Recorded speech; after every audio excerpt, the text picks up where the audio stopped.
Salut à tous, j'espère que vous passez un super week-end. On est parti pour une petite analyse technique comme d'hab du Bitcoin, de l'Ethereum et de 2-3 altcoins qui sont assez intéressantes. Il se passe pas grand chose, mais on est quand même sur des zones, je trouve, un peu à la croisée des chemins. Donc il y a pas mal de choses à dire sur plusieurs scénarios. J'espère que cette vidéo vous plaira. Je vous souhaite à tous un bon visionnage. On est parti. Crypto, Crypto, Donc petit tour en premier sur ce BTC qui est malheureusement pas venu prendre notre ordre, hein. Je vous l'avais montré avant-hier, on avait un super ordre qui était placé ici sur le monde des Hello. On n'est pas venu le récupérer, c'est pas grave. Par contre ça veut dire qu'on a laissé ici une zone d'equal low. Est-ce que c'est bien? Non, parce qu'en fait on a créé clairement une poche de liquidité et je pense qu'on viendra la récupérer à un moment ou à un autre. Si on passe en du coup une heure, on a réussi à traverser donc le Monday High. On est venu TP mon trade qui n'est pas passé. On est venu récupérer, vous voyez, la petite zone d'équal high qu'on avait laissé juste ici. Donc on est venu chercher ça. On est venu aussi taper la zone de fair value gap. Donc maintenant la vraie question à savoir, c'est est-ce que ici on est dans une zone intéressante pour déjà ouvrir un short, ou est-ce qu'on va continuer à monter et venir récupérer un petit peu plus haut? Je pense que là, ce qu'il faut simplement faire, c'est tirer un Fibonacci par rapport à la mèche qu'on a là et au plus bas. Étant donné qu'on est bienvenu, on est pour moi venu faire un nouveau plus bas ici, il y a de fortes chances que si on grimpe, on risque de rechuter plus bas. En plus ici on a une grosse inversion de structure, on a eu un gros rejet. Donc c'est le scénario pour moi le plus, on va dire, simple. Ce serait de remonter jusqu'ici vers la zone des 44 000, 45 000 et ensuite de chercher plus bas. Aussi, il y a beaucoup de gens qui disent que on a réintégré ici donc le bas du range et que maintenant on est super bullish et qu'on va tout péter vers le haut. Moi, je suis moins de cet avis. Je me dis qu'on peut largement du coup remonter vers ces zones ici de fair value gap et ensuite s'inverser. Et est-ce qu'on a envie de le short ici? Personnellement, non. On n'est pas dans une zone d'inversion structure. Ok, on est mieux rechercher 2-3 haies qu'on a là, mais si vraiment on doit monter, je pense qu'on viendra chercher là-haut. N'oubliez pas que les corrections se font en ABC, donc on n'est pas à l'abri de nous voir donc une grande A, B et ensuite puis C, ce qui permettrait en fait de valider ce genre de petit scénario. Alors je ne sais pas où j'ai dessiné ce petit scénario, mais en gros je peux vous le refaire. Oh c'est bon, il a été affiché, c'est de simplement venir récupérer la zone ici de fair value gap et de continuer la hausse vers le haut pour venir chercher la fair value gap du haut. Donc l'objectif, et pour moi le plan qu'on a actuellement ici, c'est il y a beaucoup de gens qui sont en train de passer haussier. Moi je suis pas forcément trop de cet avis. Là pour moi le top a vraiment été bien fait, on s'est vraiment fait rejeter par cette zone d'OTE plus la news. Donc là je m'attends quand même à un nouveau plus bas et pourquoi pas nous faire une grande A, B et puis C sous décompté ici en ABC. Donc c'est clair et net que si on arrive vers la zone des 45 000, 46 000, on va tenter le short. En plus, ça permettrait de retester donc ces highs. Clairement, ça sera le haut du range. C'est une belle zone à mon avis pour tenter quelque chose. Donc là, on va simplement patienter. On peut être bullish ici en low time frame pour venir target ces hauts. Ce que j'ai bien aimé sur le Bitcoin actuellement, c'est que le Monday high, il est plutôt bien tenu ici en 4 heures. Vous voyez qu'on a fait un joli petit marteau. Donc c'est plutôt pas mal et plutôt encourageant pour la suite. Je pense qu'on pourra aussi peut-être chercher un petit peu plus haut. Après, n'oubliez pas, c'est le week-end, donc il ne se passe pas grand-chose. Du côté de l'Ethereum, alors l'Ethereum, il galère beaucoup plus que le Bitcoin. J'ai plus l'impression qu'ici, on est juste venu chercher le high et que maintenant, on va venir récupérer l'equal low qu'on a laissé ici. Hein. Donc, je rappelle qu'il y a même un triple equal low ici. Belle poche de liquidité sur l'Ethereum. Personnellement, je n'ai pas forcément envie de long l'Ethereum avec une pattern comme ça. Ça ne me donne pas trop envie, même du tout. Et pour moi, ça, c'est pas du tout un bottom. Je pense que là, clairement, on risque de descendre un petit peu plus bas. En tout cas, passer ici en dessous, voire même chercher ça. Et pourquoi pas même corriger bien plus fort. Donc franchement, l'Ethereum, je me méfie. Par contre, du côté ici, donc Ethereum contre BTC, on est venu chercher donc la première zone de fair value gap ici en daily. Ça, c'est plutôt pas mal. On a la zone OTE ici aussi un petit peu en dessous. Donc ça, c'est des zones dans lesquelles il faut surveiller l'Ethereum par rapport au Bitcoin. Donc ça veut dire que peut-être le Bitcoin peut chuter fort alors que l'Ethereum peut beaucoup plus tenir par rapport au Bitcoin. Alors donc on va avoir une charte qui va monter.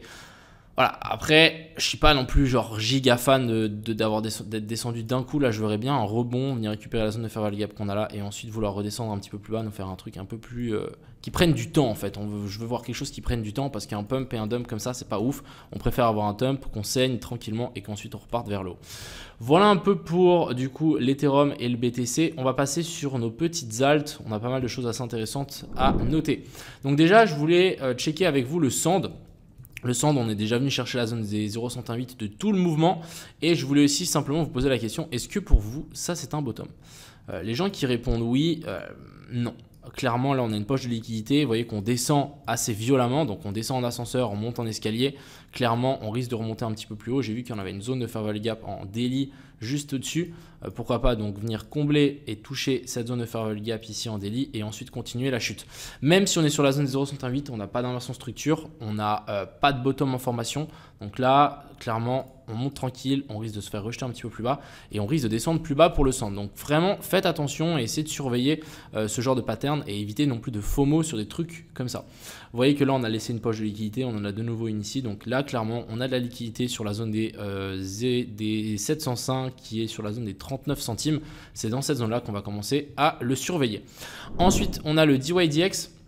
DYDX, je suis toujours en position dessus, alors rien à dire, hein, ça c'est une analyse que j'avais fait la dernière fois. Je vais quand même vous dire que je n'aime pas forcément de ouf ce qu'on est en train de faire, simplement parce que on laisse plein de liquidités. Donc c'est un peu la même théorie que le sang, on laisse pas mal de liquidités, on vient récupérer des zones de fair value gap ici juste au-dessus. Est-ce qu'on a forcément envie de hold quelque chose qui monte tranquillement comme ça? Non. C'est pas forcément ce qu'on aime, donc clairement je pense que si on peut prendre 2-3 profits ça pourrait être pas mal. Ensuite on a le HOO, on est presque jusqu'à notre TP, on va encore une fois patienter. Là ce qu'on veut en tout cas pour le HOO c'est passer au-dessus de ce plus haut là. Vous voyez qu'on a même une zone de fair value gap ici en 30 minutes. Alors est-ce que c'est vraiment ouf en 30 minutes? On va passer en 15 minutes pour voir. Ouais, on a une zone en 15 minutes qui est juste ici. Donc clairement, on s'attend pour le HOO, pourquoi pas une montée jusqu'ici. On n'est pas à l'abri de venir de front run, donc de pas venir récupérer le TP que j'ai mis là-haut. Donc n'hésitez pas à prendre 2-3 profits dès qu'on commence à passer par-dessus ce plus haut là. Et encore une fois, n'oubliez pas que ici pour moi, on est sur un rebond, mais c'est plutôt un rebond baissier. La pattern qu'on est en train de faire là, c'est pas forcément un bottom long terme. Donc clairement, prenez des profits assez rapidement sur les positions de vos alts. Ensuite, on a le SEI. Donc on est venu chercher le TP1, on s'est quand même bien fait rejeter. Maintenant à voir, est-ce que cette simple petite zone de fair value gap en daily va tenir? Donc c'est où j'ai dessiné ma ligne et là, vous voyez qu'on a une petite zone de fair value gap en 1 heure qui est en train de plus ou moins tenir. Donc ça c'est plutôt pas mal. Maintenant, est-ce qu'on va continuer à monter et venir chercher un petit peu plus haut? Ça c'est une autre question. La crypto boulette qui nous a mis une petite analyse aussi sur le SEI. Donc là on a une impulsive en 1, 2, 3, 4. Donc c'est exactement ce que j'avais dit. Que ici on a corrigé en A, B et puis C pour faire la 4. Et du coup il nous manquerait une dernière vague haussière en 5. Pourquoi pas venir chercher jusqu'à la zone des 1.2. Donc pour moi on a une super entrée sur le SEI. Est-ce que maintenant on va tenir cette position jusque là-haut? Je pense que ça me paraît une bonne idée, mais ça me paraît une idée quand même assez risquée. Donc faites attention, pourquoi pas holder un moonbag et se dire ok bon on vient chercher là-haut, en tout cas la poche, l'equal high qu'on a laissé là-haut et pourquoi pas grimper un petit peu plus haut. Mais c'est clair que si on fait des rejets un petit peu comme ça, ça va être compliqué de hold.